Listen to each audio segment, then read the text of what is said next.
Subscribe करें हमारा YouTube channel VK math classes and press the bell icon, जिससे आपको आने वाली हर वीडियो का नोटिफिकेशन मिले सबसे पहले। हेलो फ्रेंड, मैं हूं विनीत कुमार। स्वागत है आपका मेरे YouTube channel VK math classes में। आज मैं आपको बायोलॉजी का मोस्ट इंपोर्टेंट टॉपिक लिंग निर्धारण कैसे होता है उसके बारे में पढ़ाऊंगा। तो आइए शुरू करते हैं। लिंग निर्धारण कैसे होता है। लिंग निर्धारण को समझने से पहले हमें जानना जरूरी है कि जनन क्या होता है। तो जनन किसे कहते हैं? जनन को बोलते हैं रिप्रोडक्शन। जनन का मतलब क्या है? जनन किसे कहते हैं? जनन कहते हैं जब जीव अपने समान नई संतान उत्पन्न करता है तो उसे हम बोलते हैं जनन, या उस क्रिया को हम बोलते हैं जनन। अब जनन जो होता है वो मुख्य दो प्रकार से होता है। नंबर एक होता है लैंगिक जनन, जिसे इंग्लिश में बोलते हैं सेक्सुअल रिप्रोडक्शन। नंबर दो आता है अलैंगिक जनन। अलैंगिक जनन को हम बोलते हैं अनसेक्सुअल रिप्रोडक्शन।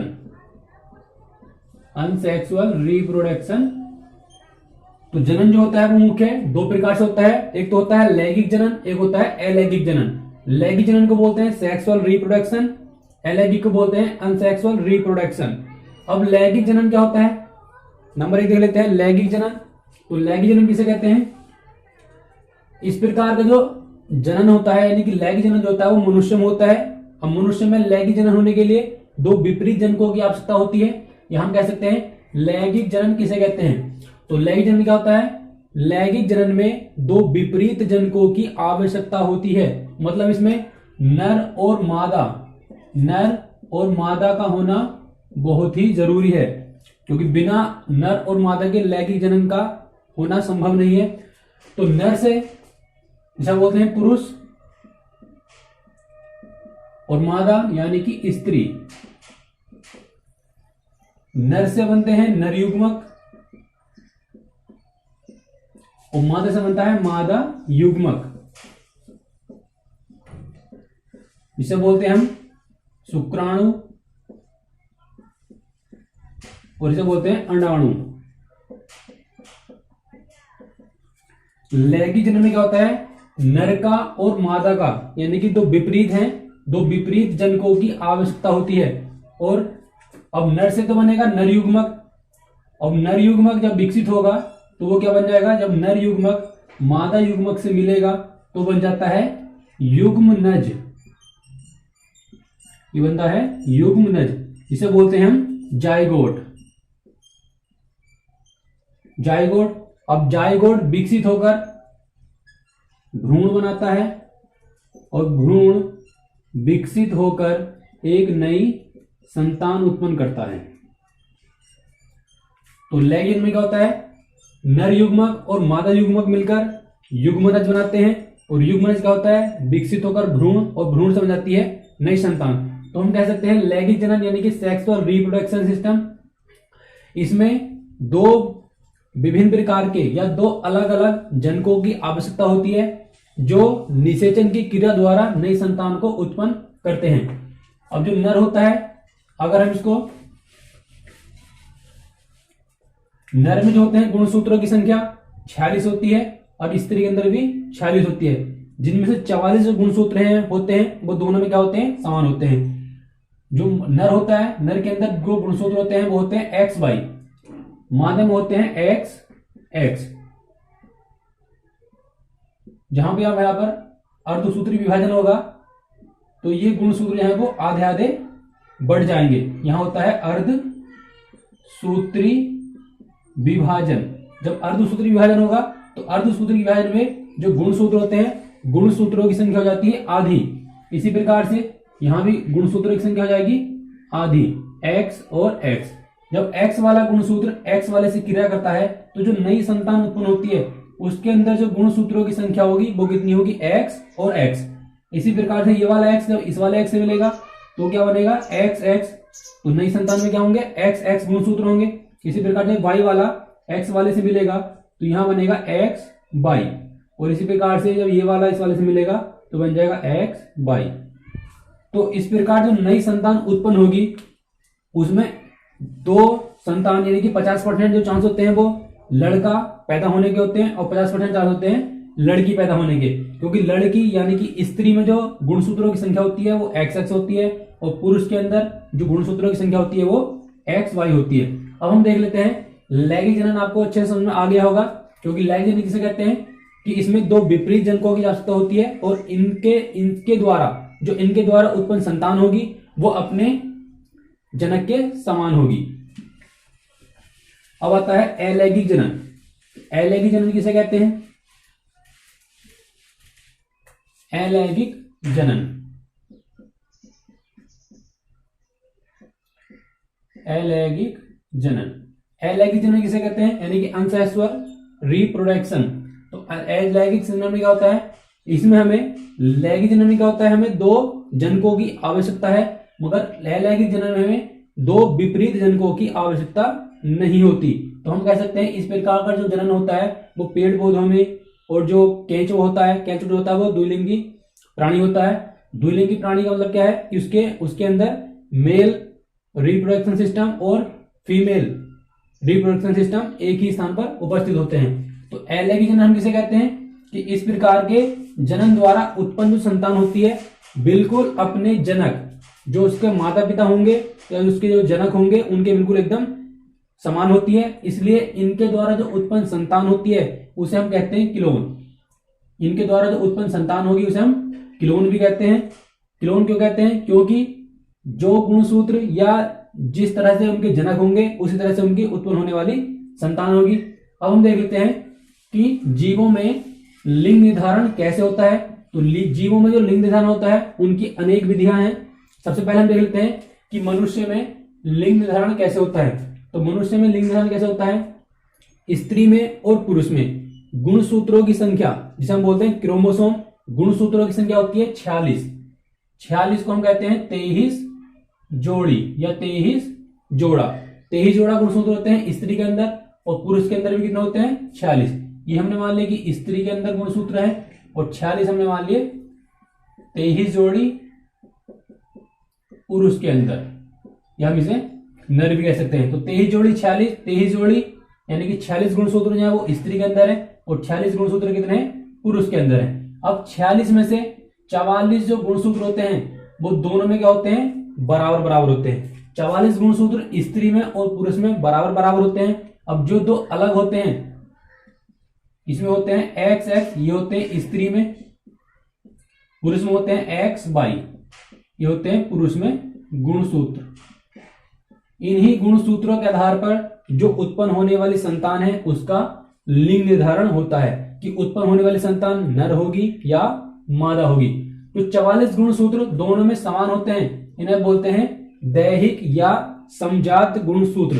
समजात मतलब कि दोनों में क्या होते हैं? समान समान होते हैं। तो 44 गुणसूत्र क्या होते हैं? दोनों में बराबर बराबर होते हैं। 44 का मतलब है 22 जोड़ी। जो 22 जोड़ी गुणसूत्र हैं वो स्त्री में और पुरुष में क्या होते हैं? बराबर बराबर होते हैं। और जो XX होते हैं वो स्त्री में होते हैं, और जो XY होते हैं वो पुरुष में होते हैं। ये जो XY होता है, कभी कभी एग्जाम में क्वेश्चन पूछ लेता है कि बच्चे में जो बच्चा पैदा होता है कि उसके अंदर गुणसूत्रों का निर्धारण कौन करता है? तो बच्चे के अंदर जो लिंग गुणसूत्र का निर्धारण करता है वो उसका पिता करता है। तो क्योंकि पिता के अंदर क्या होता है? XY गुणसूत्र होते हैं, और स्त्री के अंदर क्या होते हैं? केवल XX गुणसूत्र होते हैं। 44 गुणसूत्र दोनों के अंदर क्या होते हैं? इक्वल होते हैं, यानी कि बराबर होते हैं। अब देखते हैं कि मनुष्य के अंदर लिंग निर्धारण किस प्रकार से होता है। तो इसके अंदर क्या होता है? एक होता है नर यानी कि पुरुष। पुरुष के अंदर क्या होगा? XY गुणसूत्र होंगे, जिसे हम यहां पर 2n भी बोल देते हैं। 2n गुणसूत्रों की संख्या 2n भी कह देते हैं। ऐसे यहां पर क्या होगा? पुरुष होगा, मादा, यहां लिख देंगे मादा यानी कि स्त्री। इसके अंदर गुणसूत्रों की संख्या होती है XX। इसको इस साइन से लिख लेते हैं, और ये हो जाता है पुरुष। अब यहां पर क्या होता है? जब निषेचन की क्रिया होती है तो निषेचन की क्रिया में क्या होता है? गुणसूत्रों की संख्या हो जाती है आधी, यानी कि यहाँ होता है अर्धसूत्री विभाजन। जब अर्धसूत्री विभाजन होता है तो अर्धसूत्री विभाजन में गुणसूत्रों की संख्या हो जाती है आधी आधी। तो यहाँ पर x है y है, तो यहाँ क्या हो जाएगा x और यहाँ हो जाएगा y। इसी प्रकार से यहाँ हो जाएगा x और ये हो जाएगा x। अब क्या करेंगे, जब ये आपस में मिलकर युग्मनज बनाते हैं तो इस वाले x की क्रिया हम इस वाले से करा देते हैं, तो ये बन जाएगा x x। तो जो नई संतान उत्पन्न होगी उसके अंदर गुणसूत्रों की संख्या कितनी होगी, x x होगी, यानी कि जो नई संतान उत्पन्न होगी वो क्या होगी, एक मादा। इसी प्रकार से इसका हम निषेधन कराते हैं इसके साथ, तो ये क्या बनेगा एक्स एक्स बनेगा। इसी प्रकार से एक्स वाले का इसके साथ करा देंगे तो बन जाएगा एक्स वाई। इसी प्रकार से इस वाले का जो गुण इसके साथ कराएंगे तो बन जाएगा एक्स वाई। तो जो नई संतान उत्पन्न होती है उसमें 50% चांस होते हैं वो लड़का पैदा होने के होते हैं और 50% चांस होते हैं लड़की पैदा होने के। तो इनसे बनेगा लड़की, ये भी लड़की बनेगी और ये बनेगा लड़का, यानी कि नर या मादा। अगर हम यहां पर इसको 2n मान लें तो यहां क्या हो जाएगा 2n हो जाएगा। जब अर्धसूत्री विभाजन करेंगे तो यहां पर गुणसूत्रों की संख्या हो जाएगी आधी, यहां भी n हो जाएगी और यहां भी हो जाएगी n हो जाएगी। और जब n और n मिलेंगे तो क्या बन जाएगा 2n। तो जो नई संतान उत्पन्न होती है उसके अंदर भी जो गुणसूत्रों की संख्या होती है वो कितनी होती है 2n, यानी कि 2n का मतलब क्या है 46 गुणसूत्र होते हैं। अब अगर इसको हम लिंग निर्धारण को देखते हैं फीमेल रिप्रोडक्शन सिस्टम के साथ, कि फीमेल रिप्रोडक्शन सिस्टम में स्पर्म का यानी कि शुक्राणु का निषेचन कहाँ होता है। तो फीमेल रिप्रोडक्शन सिस्टम जो है उसका जो डायग्राम है वो इस तरह से बनता है।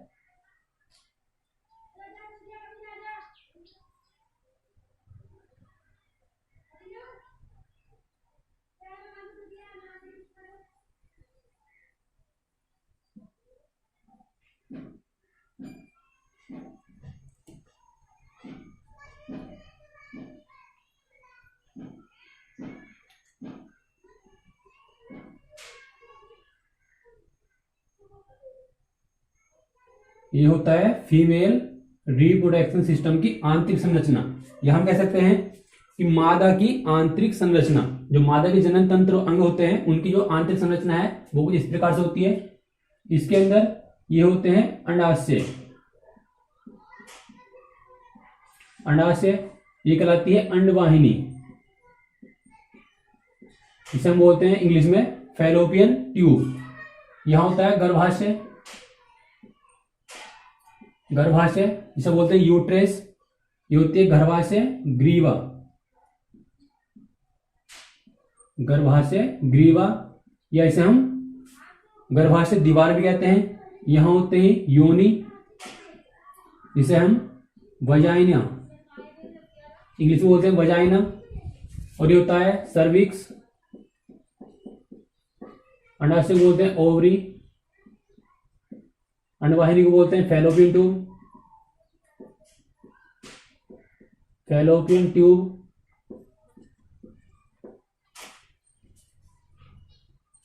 अब निषेचन की क्रिया कहां होती है ये हम देखना है। इसमें हम क्या करते हैं, स्त्री के अंदर जब स्त्री यौवन अवस्था में आ जाती है तो वहां क्या होता है कि उसके हर मासिक में यानी कि हर महीने में एक अंडाशय से एक अंडा उत्पन्न होता है। अब जो अंडा यहां से निकलेगा इस तरह से यहां से अंडा निषेचित होता है। अब ये जो झल्लर सी बनी हुई है ये झल्लर क्या करती है, उस अंडे को अपनी ओर खींच लेती है। जब ये अंडे को अपनी ओर खींच लेती है तो अंडा जो है वो निषेचित होकर यहाँ पहुंच जाता है। इस तरह से ये अंडा होता है, अंडा यहाँ पर वेट करता है स्पर्म का कि स्पर्म जब आएगा यहाँ पर तो यहाँ क्या हो जाएगी, निषेचन की क्रिया कंप्लीट हो जाएगी।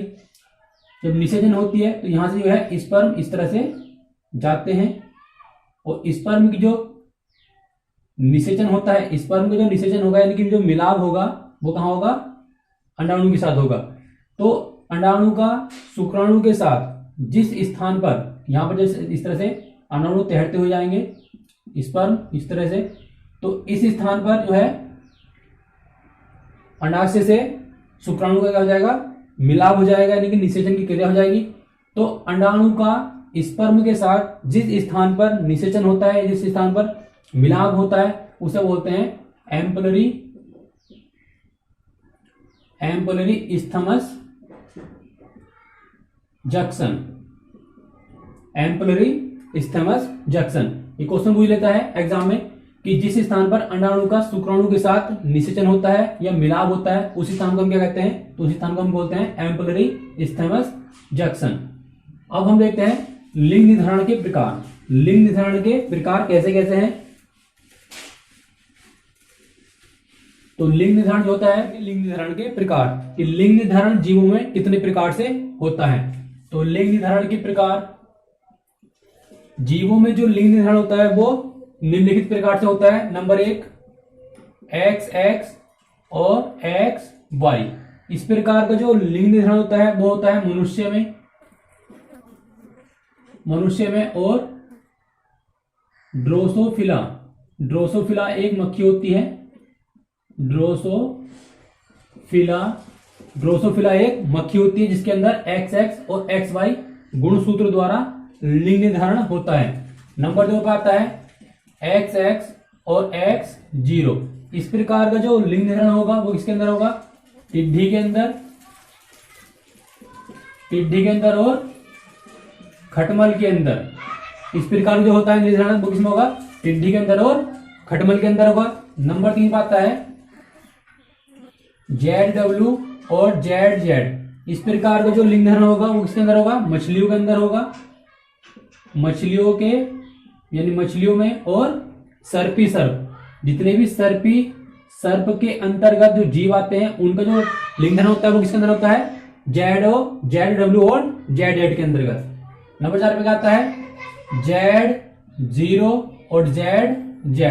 इस प्रकार का जो लिंग निर्धारण होगा वो किसके अंदर होगा, तितलियों के अंतर्गत होगा। और मौत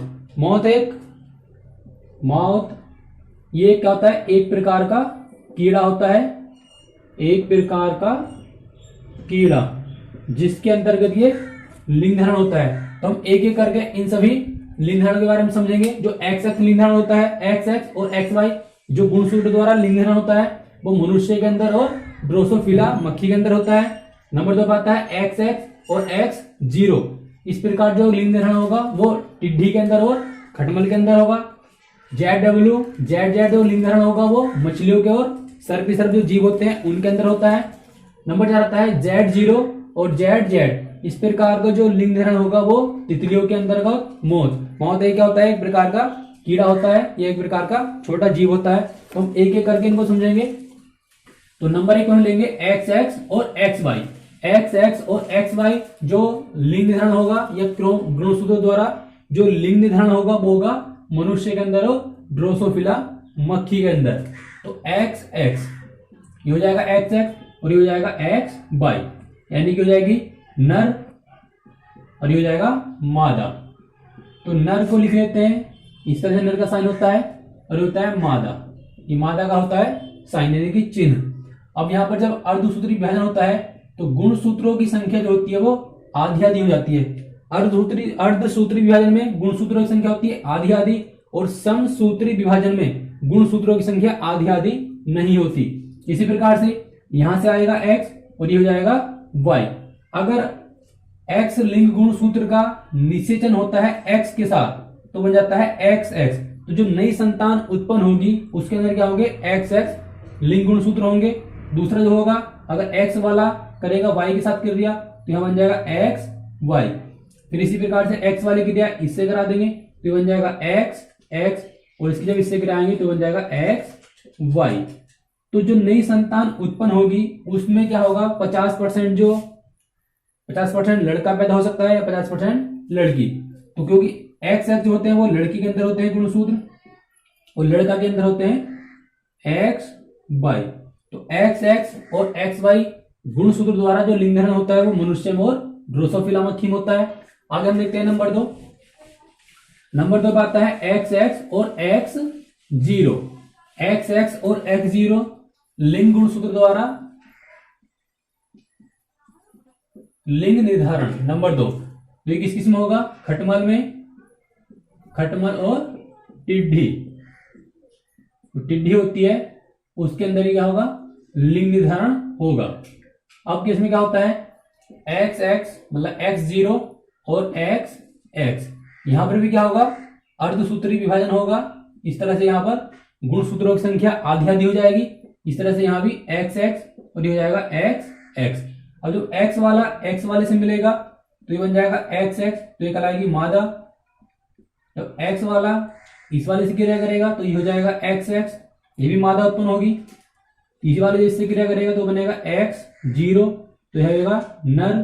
फिर एक्स वाला जब इससे क्रिया करेगा तो बन जाएगा एक्स जीरो, यानी ये भी क्या बन जाएगा नर। ये भी नर बनेगा और ये भी नर बनेगा, क्योंकि एक्स एक्स जो गुणसूत्र होते हैं वो होते हैं मादा के अंदर यानी कि स्त्री के अंदर, और जो एक्स हो जाएंगे वो नर के अंदर। तो एक्स जीरो और एक्स एक्स लिंग गुणसूत्र द्वारा जो लिंग गुणसूत्र वो निर्धारण होता है वो खटमल में और टिड्डी में होता है। नंबर 3 है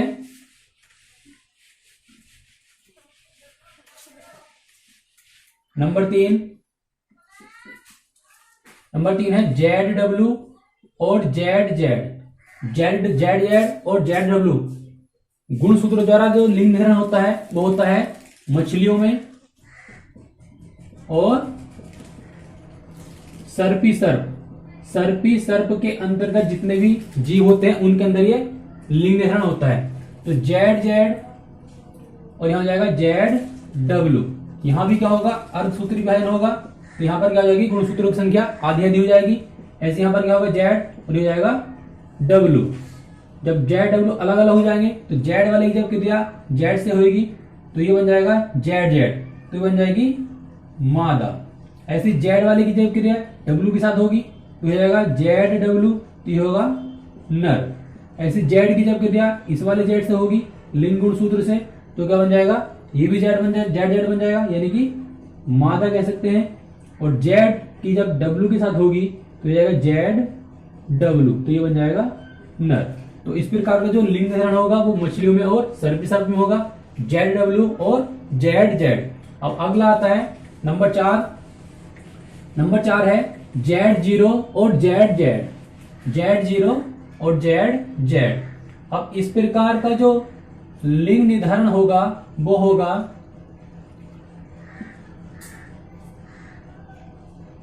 मौत, यानी मौत जो एक कीड़ा होता है, एक प्रकार का एक कीड़ा होता है, और तितलियों में और मौत जो एक प्रकार का कीड़ा होता है उसमें जो होता है वो जेड जीरो और जेड जेड गुणसूत्र द्वारा लिंग निर्धारण होता है। तो यहां पर भी क्या होगा, अर्धसूत्री विभाजन होगा और लिंग गुणसूत्रों की संख्या हो जाएगी वो आधी हो जाएगी। इसी प्रकार से जेड जेड, यहां भी जेड हो जाएगा और ये हो जाएगा जेड। अब ये वाला जो जेड इस वाले लिंग गुणसूत्र से मिलेगा तो यहां बन जाएगा जेड जेड, यानी कि हो जाएगी मादा। दूसरा ये से मिलेगा तो ये बन जाएगा जेड जेड, ये भी क्या होगी, मादा। तीसरे में जो जेड वाला ओ से यानी कि जीरो से क्रिया करेगा तो बन जाएगा नर, और ये वाला भी इससे क्रिया करेगा तो बन जाएगा जेड जीरो, यानी कि नर। यानी कि जेड ओ और जेड जेड द्वारा जो संतान उत्पन्न होगी उसके अंदर क्या होगा, 50% मादा और 50% नर उत्पन्न होने की संभावना होती है। अब इस प्रकार से आप किसी भी जीवों में लिंग निर्धारण की संरचना को ज्ञात कर सकते हैं। एक बार मैं आपको दोबारा बता देता हूं। सबसे पहले हमने जाना था इसमें जनन क्या होता है। तो जनन किसे कहते हैं, जब जीव अपने समान नई संतान उत्पन्न करते हैं तो उस क्रिया को हम बोलते हैं जनन। अब जनन मुख्य 2 प्रकार से होता है। नंबर 1 होता है लैंगिक जनन, लैंगिक जनन जिसे बोलते हैं सेक्सुअल रिप्रोडक्शन। दूसरा है अलैंगिक जनन।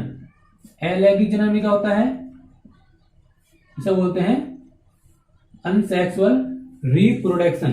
तो लैंगिक जनन द्वारा जो नई संतान उत्पन्न होती है यह हम कह सकते हैं लैंगिक जनन में अगर हमें नई संतान उत्पन्न करनी है या जीवों की उत्पत्ति करनी है तो इसमें हमें दो विभिन्न प्रकार के जीवों की आवश्यकता होगी, यानी कि नर और मादा का होना बहुत ही जरूरी है।